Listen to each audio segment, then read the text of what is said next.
Halo, perkenalkan nama saya Christian Doni Suara. Di video ini saya akan menjelaskan materi biologi kelas 11 yaitu nafza. Silahkan disimak. Nafza atau narkoba merupakan singkatan dari narkotika, psikotropika, dan zat adiktif lainnya. Istilah nafza biasa digunakan oleh praktisi kesehatan dan rehabilitasi. Sedangkan istilah narkoba lebih familiar di kalangan aparat penegak hukum.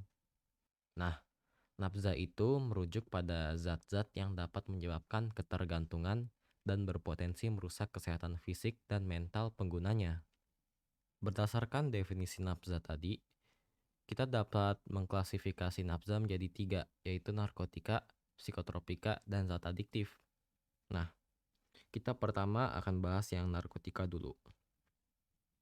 Menurut Undang-Undang Nomor 22 Tahun 1997 tentang narkotika, disebutkan bahwa narkotika adalah zat atau obat yang berasal dari tanaman atau bukan tanaman, baik sintetis maupun semisintetis, yang dapat menyebabkan penurunan atau perubahan kesadaran, hilangnya rasa, mengurangi sampai menghilangkan rasa nyeri, dan dapat menimbulkan ketergantungan. Nah, narkotika itu dikelompokkan menjadi 3 golongan, yaitu golongan 1, golongan 2, dan golongan 3.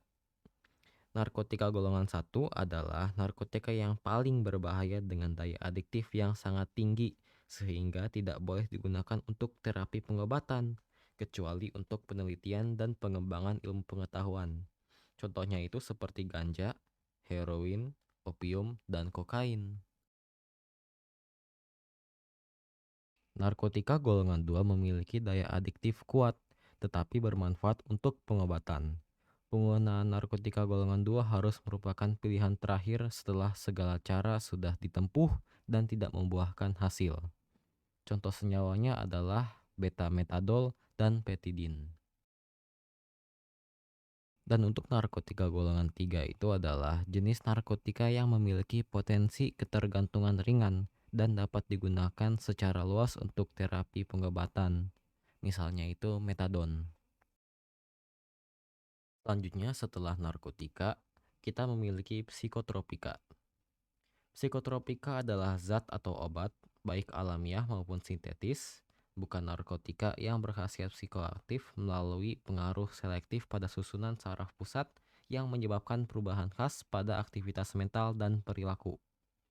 Nah, psikoaktif itu artinya bekerja melalui mekanisme pengaktifan dimensi kejiwaan yang berupa perasaan, pikiran, dan perilaku.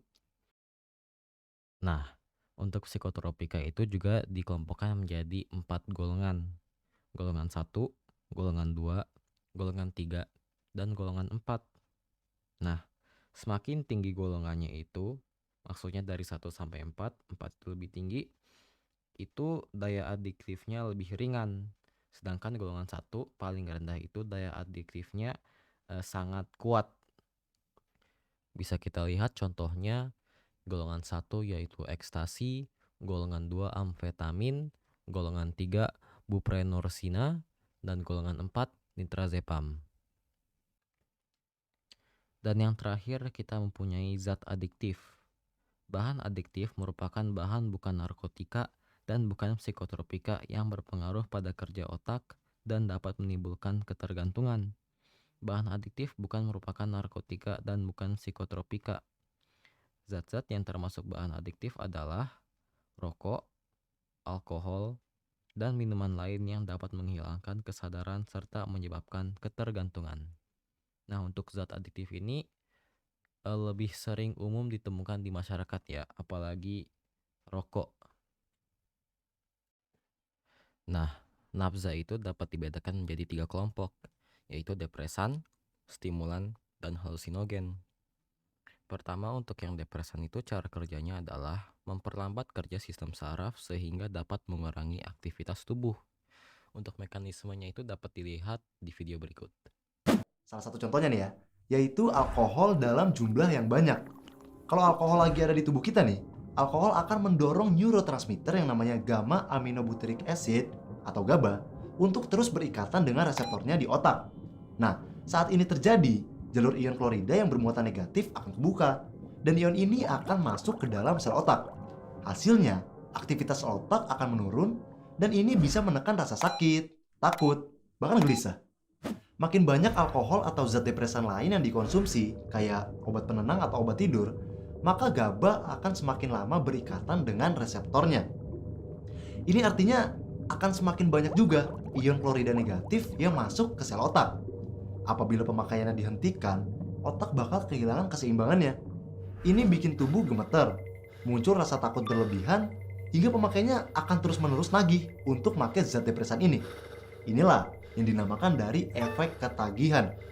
Tapi penggunaan dalam jangka panjang akan membuat ion klorida negatif ini malah menjadi racun, dan akhirnya terjadilah kerusakan otak, penurunan kerja jantung, dan juga sistem gangguan pernapasan, koma, bahkan kematian. Berikutnya yaitu stimulan. Stimulan adalah berbagai jenis zat yang dapat merangsang sistem saraf pusat, mengurangi rasa kantuk karena lelah, mengurangi nafsu makan, mempercepat detak jantung, mengerutkan urat nadi, dan membesarkan pupil mata. Untuk mekanisme kerjanya dapat disimak di video berikut. Misalnya, kamu habis lari maraton atau habis nyangkul di sawah, tubuh kamu bakal ngasilin zat adenosin. Nah, kalau reseptor di otak kita ketemu sama adenosin, otak kita bakal tahu kalau kita lagi capek dan bakal nyuruh kita buat istirahat. Kalau capek enaknya kan istirahat ya. Tapi kalau seorang pengguna terpengaruh sama zat stimulan kayak sabu-sabu, ekstasi, kokain, atau kafein, mereka bakal kesulitan buat istirahat. Zat-zat terlarang tadi punya struktur yang sama dengan adenosin. Hasilnya, reseptor di otak malah nerima zat-zat tadi.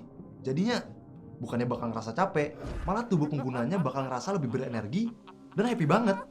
Nah, saat konsumsi zat ini dihentikan, reseptor bakal berikatan dengan banyak adenosin lagi, yang akan menyebabkan tingkat kelelahan jadi lebih tinggi.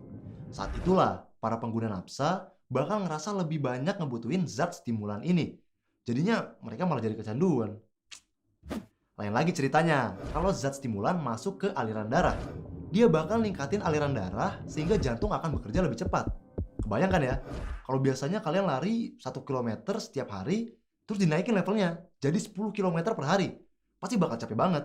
Sama aja kayak organ. Kalau terus ditingkatkan kinerjanya, organ kita bakal lelah, rusak, malah bisa-bisa menyebabkan kematian sel organ. Waduh. Dan yang terakhir yaitu halusinogen. Halusinogen yaitu obat alamiah dan sintetik yang memiliki kemampuan untuk memproduksi zat yang dapat mengubah rangsangan indera sehingga merubah perasaan dan pikiran serta mengakibatkan timbulnya halusinasi. Untuk cara kerjanya dapat dilihat di video berikut. Kita ambil salah satu contoh zat halusinogen, yaitu jamur kotoran sapi atau Paneolus cyanescens. Disebut jamur kotoran sapi karena jamur ini memang tumbuh di kotoran sapi. Jamur ini mengandung senyawa psilocybin. Saat kalian ngerasain suatu hal yang sangat menyenangkan, kayak jatuh cinta, sel otak akan lebih banyak memproduksi serotonin, yaitu neurotransmitter yang berperan mengatur rasa senang dan emosi. Psilocybin memiliki struktur yang sama dengan serotonin, jadi dia mampu berikatan dengan reseptor serotonin. Makin banyak jumlah psilocybin, maka akan semakin banyak pula reseptor yang berikatan. Akibatnya, timbul rasa senang yang berkepanjangan. Efek halusinasi yang ditimbulin bisa dari segi penglihatan maupun suara. Orang yang terkena dampak zat halusinogen bakalan susah buat ngebedain mana yang nyata, mana yang khayalan. Bukan cuma itu, efek ini ternyata berpengaruh terhadap sistem saraf tepi yang mengakibatkan pandangan kabur, gangguan tidur, atau rasa takut yang berlebihan. Selain jamur kotoran sapi, ternyata ganja dalam jumlah sedikit, bunga kecubung, lem, bensin, dan lysergic acid diethylamide atau LSD juga merupakan golongan zat halusinogen. Sekarang kita akan membahas dampak penyalahgunaan nafza. Yang pertama, dampak bagi tubuh pengguna. Gangguan pada berbagai organ tubuh itu seperti jantung, otak, dan paru-paru. Lalu gangguan pada berbagai sistem tubuh seperti peredaran darah, pencernaan, pernapasan, dan saraf. Lalu dapat terinfeksi penyakit menular berbahaya seperti HIV atau AIDS, hepatitis, herpes, dan TBC. Yang kedua, dampak bagi kejiwaan atau mental pengguna. Yang pertama, menyebabkan gangguan jiwa dan mental, dan yang kedua, mendorong melakukan tindak kejahatan, kekerasan, pengerusakan, dan bahkan sampai membunuh diri. Dan yang ketiga, dampak ekonomi dan sosial. Secara ekonomi, akan banyak uang yang dibutuhkan untuk penyembuhan dan perawatan kesehatan pengguna nafza jika tubuhnya rusak digerogoti zat beracun.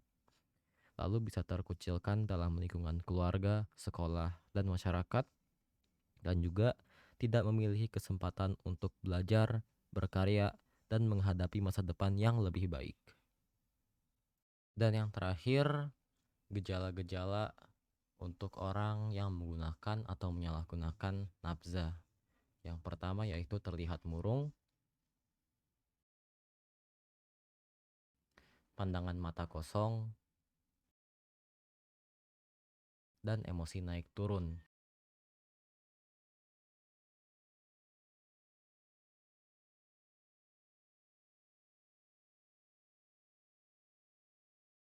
Jadi waspada kalau melihat orang yang seperti ini. Dapat kita simpulkan, nafza adalah singkatan dari narkotika, alkohol, psikotropika, dan zat adiktif. Nafza itu merujuk pada zat-zat yang dapat menyebabkan ketergantungan dan berpotensi merusak kesehatan fisik dan mental penggunanya. Sekian dari saya, semoga bermanfaat. Terima kasih.